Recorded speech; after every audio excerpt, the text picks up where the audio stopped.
This is News 4 San Antonio Today, the only local news station with nonstop news. Good morning. Nonstop news starts right now. We are the only station that is commercial free all the way until the top of the hour. We have you covered this morning. You just heard from Jeannette. She'll give us a deeper look at weather again in just a few moments. But first, let's check in with Joy and see how traffic is shaping up. Good morning, Joy. Good morning. Unfortunately, we're dealing with a problem here. I've got a live picture from the west side where a fresh accident has already caused major delays in the northbound lanes of Loop 410. So this is near Ray Ellison. This is going to be about a 45-minute delay, anywhere up to an hour. It looks like it has gone up some more even in the last couple of minutes here. So this is northbound again near Ray Ellison. That is the only accident we're tracking at the moment, though we do also still have traffic down to one lane in the downtown area. That's northbound lanes of I-35 at Brooklyn. That's just some construction closures. Here's an overview of the rest of San Antonio. We'll have more details on that west side crash for you when you see me next with your on-time traffic. Joy, thank you. Jeannette has given us a lot of details on what's going on with the weather in and around San Antonio, the Hill Country, and out west in Del Rio. Let's check in with team coverage now with meteorologist Joe DiCarlo. He is in Brackettville right now. Joe, what's going on out there?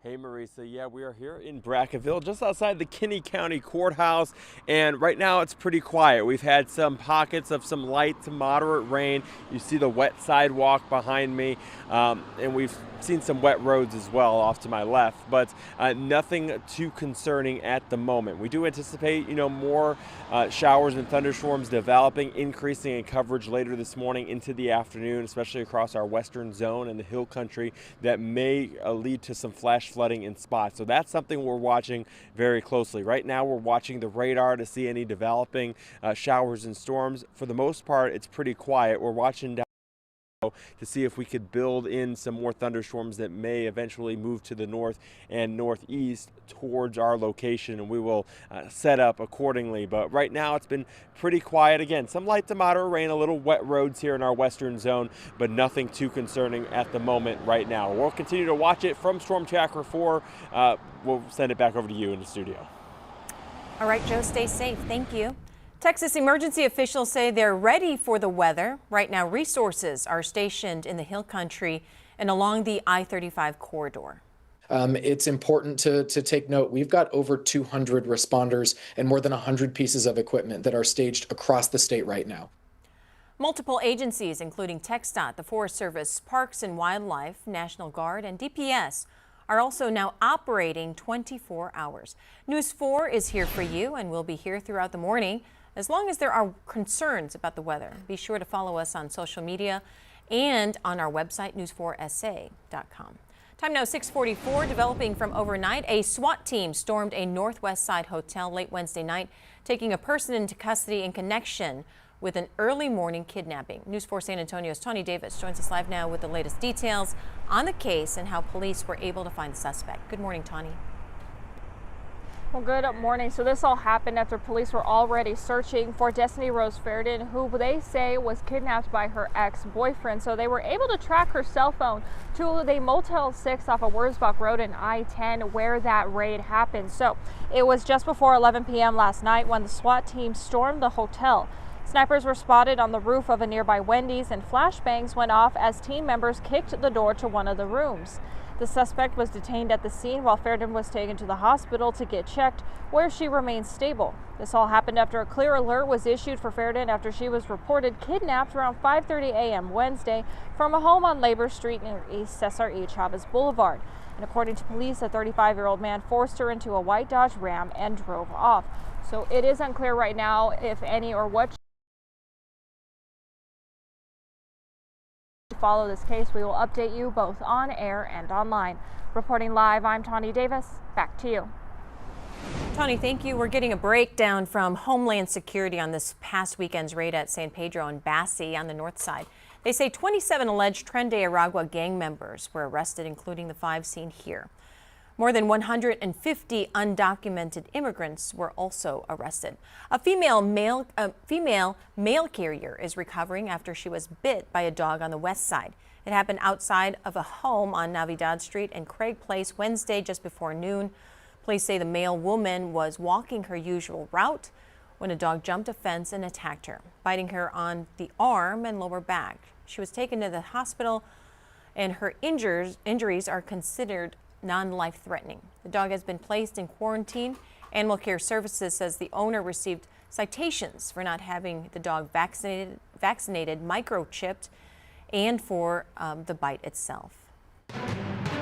In the Ellen at the Live Desk, the FBI sending out a warning this morning about an online child exploitation group. Authorities say the 764 network is a heinous child exploitation ring that targets children online and coerces them into acts of violence, self-harm, animal abuse, and even suicide. FBI Director Kash Patel saying there are more than 300 investigations open into this specific network right now. Patel saying check in with your kids and consider options to monitor their internet usage. That's the latest from the Live Desk. Emma, thank you. Now to your business report. Some farms are turning to cow cuddling to help pay the bills, and Trump officials give a $1 billion loan to restart 3 Mile Island. Jane King is live at the New York Stock Exchange with those stories and more. Good morning, Jane. I'm Marisa. Good morning. As the owner of the shuttered 3 Mile Island nuclear plant has been awarded a $1 billion federal loan guarantee. Now, this money will enable it to shift onto taxpayers some of the risk of its plan to restart the Pennsylvania facility and then sell that electricity to Microsoft for data centers. The taxpayer-backed loan will go toward an unprecedented effort to reopen the mothballed nuclear plant that suffered a partial meltdown decades ago. It's now called the Crane Clean Energy Plant, but most people know it as 3 Mile Island. Well, the House Administration Committee will consider a stock trading ban by lawmakers and their close family members. A bipartisan group of lawmakers unveiled the Restore Trust in Congress Act, which combines several past proposals and would put new restrictions in place around stock trading by members of Congress. The move comes after years of unsuccessful attempts. And budget shoppers are helping. TJ Maxx, the discount retailer, lifted its full-year outlook after comparable sales climbed 5% in the most recent quarter. The company also said the holiday season is off to a strong start. And farms are increasingly turning to cow cuddling as a new revenue stream amid decreasing dairy prices. So cow cuddling is exactly as it sounds. Farmers train their cows to just sit and snuggle with people. Others only use calves for cuddling. Since they're smaller, they're learning to trust humans. Prices vary for a cow cuddle, but they run about $15 for a 30-minute session. And stocks closed higher yesterday. Now, the September jobs report will be released today, but the October jobs report will never be released due to a lack of reliable data. And today we are shaping up for a higher start on strong earnings from NVIDIA. Live from the New York Stock Exchange, I'm Jane King. Back to you. Jane, I love your cow cuddling story.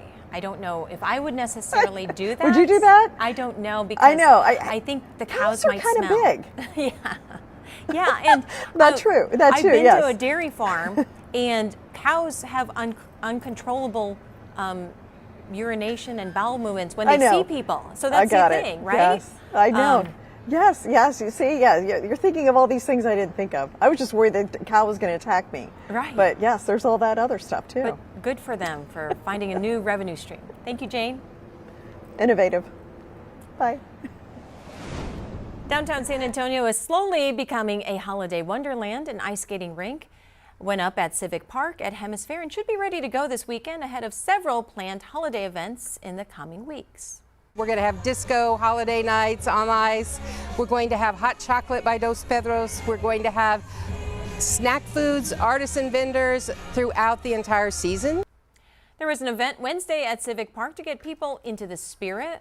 Parky the squirrel from the SA Parks and Rec Department was there, as well as a lot of fake snow covering the park. The ice rink will cost $15 for skate rentals and will run and be open until January 3rd. And a reminder about the Ford Holiday River Parade along the San Antonio Riverwalk the day after Thanksgiving. The theme is Merry Movie Magic, with more than 30 floats and 100,000 holiday lights along the river.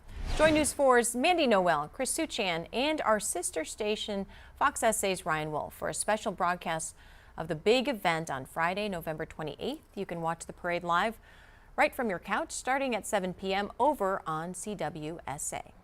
Now it's time for your morning headlines. President Trump says he signed a bill ordering the Justice Department to release its files on sex offender Jeffrey Epstein. The president announced the signing on Truth Social Wednesday night, claiming the release will hurt Democrats more than Republicans.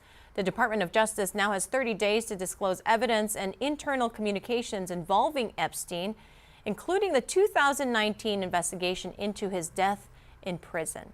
Funeral services for former Vice President Dick Cheney are happening in Washington today. Former President Joe Biden will attend the services at the Washington National Cathedral. Cheney died earlier this month due to heart complications. It's not known whether President Trump will attend Cheney's funeral, which is by invitation only. The president has not put out any official statement on Cheney's death. Now your certified most accurate four-zone weather with meteorologist Jeannette. So as we wrap up this show, folks should be aware that rain is coming probably this afternoon. Yes, very important to be weather aware today. A best chance for storms closer to San Antonio will be between about 5 and 9 o'clock this evening. It looks like an area of storms will develop out west after lunchtime and then progress farther east. We'll take a look at a future radar coming up. Because of the storm chance, and some of the storms could be strong to severe, we have a weather alert day for today. Now, thunderstorms already developing to our west. Had a cluster of storms overnight in the western hill country. Still seeing some showers and thunderstorms right now around the Edwards Plateau region. Again, for San Antonio, heads up between about 5 and 9 or 5 and 10 this evening. Make sure you have that 4-zone weather app, and we're going to be on top of this for you throughout the day today, tonight, and of course tomorrow morning too. Highest flood risk is out west, but there's an isolated flood risk here in San Antonio and Bexar County. There could be some spotty, strong to severe storms that produce wind and hail, gusty winds over 40 miles an hour possible, maybe even at least small hail. Flood watch that continues until 6 o'clock tomorrow morning. This is where flooding is possible. Could see another general 1 to 3 inches of rain within this watch area, with isolated spots picking up more than that. And this is the area that's at greatest risk for several more inches of rain. Del Rio to Rock Springs, including Camp Wood. Once the risk for flooding increases, we'll see advisories, flood advisories and or warnings issued. And now in this shaded areas where we could see severe storms, spotty severe storms that produce high winds and hail, San Antonio, Pleasanton, and Gonzales now included in that. Here's a look at the satellite and radar picture. Nothing more than a few sprinkles or spotty showers so far this morning here in San Antonio. Most of it has been over the far north and northwest side of town, but it has been quite stormy since about 4:30 this morning in Edwards County. Now it looks like the strongest storms are now north of Rock Springs, but there is a couple more thunderstorms now developing just to the south and east of downtown Rock Springs. That activity is moving off towards the north. There's a flood advisory that continues there. Could see some minor flooding over the next several hours. Kinney County and points a little farther to the east. You can see those spotty light showers. There's the weather maker. It's to the west of Texas. That's going to continue to push off towards the east. I do expect more storms developing this afternoon and tonight across western and northern Texas and for our viewing area as well. So between 12 and 1, we'll be watching Del Rio to Rock Springs. May see a line of storms developing there with a dry line, then progressing farther east. Yes, the storms could weaken, but again, we'll have to watch for those between 5 and 9. Now, the cold front will likely bring more storms after midnight from Kerr County to Bandera County, and then between 4 and 8 o'clock tomorrow morning, we could see those storms here in San Antonio. That's the final round of thunderstorms. 81 this afternoon, 79 for your Friday. Clears out tomorrow in the afternoon. Not so much rain Saturday, but a second Pacific storm will likely bring us more rain Sunday into Monday, and some of those storms could be on the strong side. The rest of Thanksgiving week next week will be a lot cooler, especially leading up into Thanksgiving Day. We'll be on top of the weather for you throughout the rest of the day, so be sure to stay with us. Tracking a major delay on the west side right now, and here's another view from our friends over at TransGuide. This is a live look at the northbound lanes of Loop 410 as you're approaching Ray Ellison there, as you're approaching Valley High Drive. That's where we have an accident that has brought us down to one lane behind it. About an hour delay, anywhere from 45 minutes to an hour. Again, the northbound lanes are where you're going to see that backup. We're also seeing more congestion in the downtown area. That's where we have partial construction closure here in the northbound lanes of I-35 at Brooklyn, down to one lane there as well. Big picture here. This is the rest of San Antonio starting to pick up this morning. That's the latest. In the Allen at the Live Desk, in just over 30 minutes, the September jobs report will be released. The report has been delayed for around 7 weeks now because of the government shutdown. Analysts expect the September report to show a gain of 50,000 jobs. That would be up from the reported 22,000 in August, but still well below the 2024 average monthly total, which is nearly 170,000 jobs. That's the latest from the Live Desk. And before we let you go, Taco Bell is rolling out new menu items today, all created by real fans. The Cantina Craze, California Crunchwrap, and Burrito Bliss will be available for a limited time. The fan-made lineup features a steak and fries twist on the classic Crunchwrap, a grilled vegetarian remix of the cheesy bean and rice burrito, and a loaded version of the Cantina Chicken Crispy Taco. Taco Bell invited loyal fans to share their ideas for new menu items, and out of over 40,000 submissions, 3 so-called honorary chefs were chosen. How fun is that? Yeah. I haven't been to a Taco Bell in years. I don't think those Taco Bells are as famous here because we have so many other mom and pop taco shops. Right, and much better ones. Yes. Too. So we'll be tracking the weather all morning long. All day, all night, even into tomorrow. Okay, good.